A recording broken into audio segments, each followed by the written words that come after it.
Cuando pensaba en que no iba a ser algo que lo pudiera resolver rápido y que iba a tener mi vida, creo que también por eso empezó a aparecer la muerte como una salida del problema.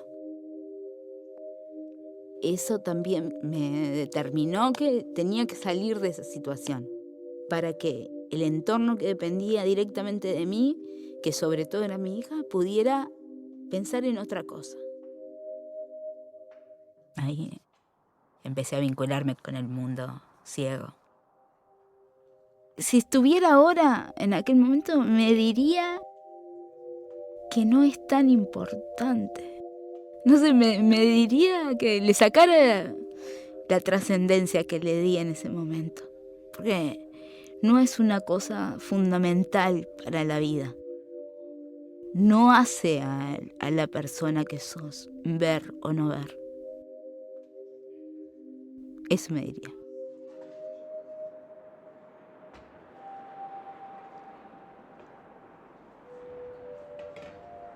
Estamos recibiendo con muchísimo gusto a Marco Bentancor, quien, junto a Alejandro Rocchi, realizaron este documental, Volver a la luz, del cual veíamos apenas un fragmento, y cómo ese juego con la luz y la sombra realmente hace que visualmente sea muy, pero muy atractivo tratar, además de meterse en la historia de la persona que protagoniza este documental. Marco, bienvenido, un gusto tenerte aquí.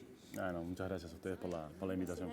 ¿Cómo surge la idea o la posibilidad de hacer un documental sobre, supongo yo, una persona ciega?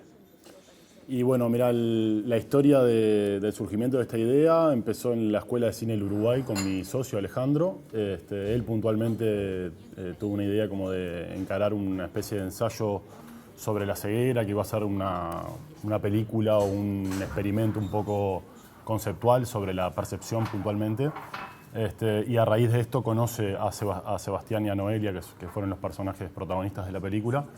Pero bueno, eso, como otros tantos proyectos, quedó relegado en papel, y después, años después, me invitó a mí a formar parte y un poco iniciamos un proceso donde la película fue encontrando, digamos, por su propia cadencia, una historia que va mucho más allá de ese primer germen, que era explorar una película meramente conceptual y más formal, digamos. El objetivo era poner al espectador en la situación de una persona ciega, era transmitir lo que siente o cómo vive y percibe el mundo una persona ciega. ¿Cuál fue el principal, la premisa, verdad, atrás de la cual fueron? Y bueno, al principio sí, en este primer germen sí era la idea principal, pero después la ceguera propiamente pasó a formar una excusa de la película, o sea, algo que quedó como un poco más relegado, justamente porque lo que quedó en el primer plano, cuando descubrimos que en realidad la protagonista de la película iba a ser ella y no él, que era como la primera opción, su historia de vida fue lo que pasó a un primer plano, digamos, y terminó configurando lo que a nosotros verdaderamente nos interesaba contar, que era esta persona que tuvo que enfrentar muchas situaciones de adversidad sistemáticamente en su vida, y que a raíz de eso formó una especie de filosofía de vida basada en la resiliencia, y es una historia que creo que vale la pena verla por eso, ¿viste? Es como nos reconfiguramos cuando la vida te da malas cartas todo el tiempo, ¿viste? Es un poco eso. ¿Es una persona que queda ciega en la vida o de nacimiento? Mira, ella queda ciega a los 29 años a raíz de la diabetes, de la enfermedad. Y bueno, y a partir de eso entra en un pozo depresivo, se genera un problema bastante importante también a nivel familiar por el estado en el que ella estaba, o sea, quería suicidarse porque no le veía como una salida a su vida, digamos. Y bueno, y a raíz de querer recuperarse y de tener a su hija y intentar como de alguna manera reconstruir también ese vínculo, se enamora de una persona ciega de nacimiento. Entonces ahí también hay como un vínculo donde uno aprende del mundo de la ceguera, ella, y él también aprende del mundo visual de una manera que nunca había. Entonces también ahí es donde la película también un poco se permite ser un poco más conceptual, un poco más esto que vos mencionabas de poner al espectador en el lugar de una persona ciega, y de por ahí intentar comprender un paradigma perceptivo que nunca nos planteamos, ¿viste? Cotidianamente. Y el juego de la luz, y en este caso estoy hablando de la luz artificial de la película, que siempre está o interrumpida o en primer plano o a través de hojas o a través de una mano. ¿Cómo lo decidieron, verdad?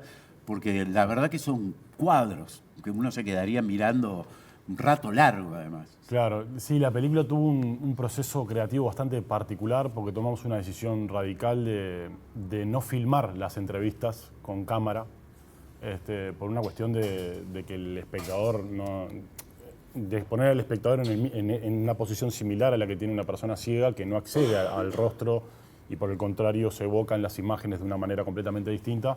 Entonces tomamos la decisión de hacerlo en un estudio de sonido y a raíz de indagar en esa película que fue sonora estrictamente, fue que fuimos a buscar finalmente las imágenes. Entonces, en esta configuración de la forma, de la estructura de la película y también el título que se llama Volver a la Luz, un poco también explora a través de la fotografía los distintos estados de ánimo que el personaje protagonista va atravesando en su historia, que se cuenta de manera cronológica. Entonces, en estas adversidades que se le van presentando en su vida, ella cae en la oscuridad y vuelve a resurgir y a rearmarse a través del amor, a través de los vínculos familiares, que es uno de los puntos también más importantes que tiene la película, o sea, que se compone principalmente por 3 mujeres, abuela, madre e hija, y a raíz de esa fortaleza pueden... ella puede reconstruirse y anteponerse de alguna manera a estas situaciones de adversidad. Ahí está algún tinte de humor también, ¿no? En algún momento. Y bueno, él es un personaje hermoso también porque toca una banda de cumbia, entonces también el contraste entre la música, entre la cumbia y también sobre estos temas que también son un poco por ahí trascendentales, le dan sí como un color específico a la película. Que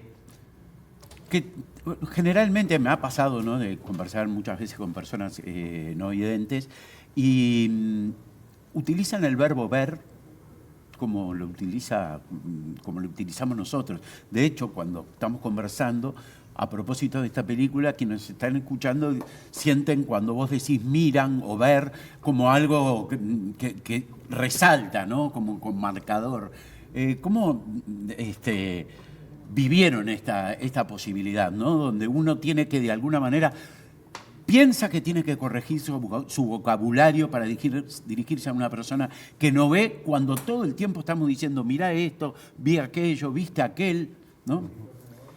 Bueno, eso es un tema. Yo creo que no, si me preguntas a mí, mi opinión personal, te diría que no hay que... Porque creo que la base también de esa preocupación está también un poco planteada desde la discriminación propiamente, y yo creo que no hay que cuidarse demasiado y ellos tampoco se cuidan. Sí te llama la atención al principio que decís ver cuando en realidad no, y sobre todo él que nunca vio en su vida.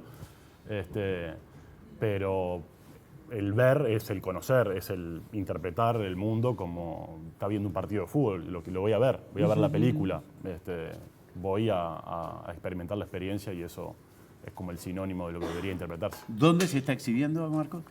Mira, en Cinemateca mañana se estrena y va a estar ahí fija a las 7:30. Después va a estar también en live. Se va a pasar también en el interior. Tiene una función programada para mañana también en Paysandú, en la Sala Cultural, no recuerdo bien. La Casa de la Cultura. La Casa de la Cultura, bien. Pero bueno, para más información en realidad, Volver a la Luz está tanto en Instagram como en Facebook. Ahí están todas las funciones aclaradas. Pude ver el tráiler este fin de semana y realmente atrapante, ¿no? Digo, como polillas a la luz, sinceramente. Marcos, un placer conversar contigo, un placer también haber visto algunas de estas imágenes y poder además conocer la historia de vida de estas dos personas, ¿no?, con realidades tan diferentes o caminos tan diferentes que se encuentran ante la ceguera. Muchísimas gracias por estar con nosotros. Gracias por el espacio.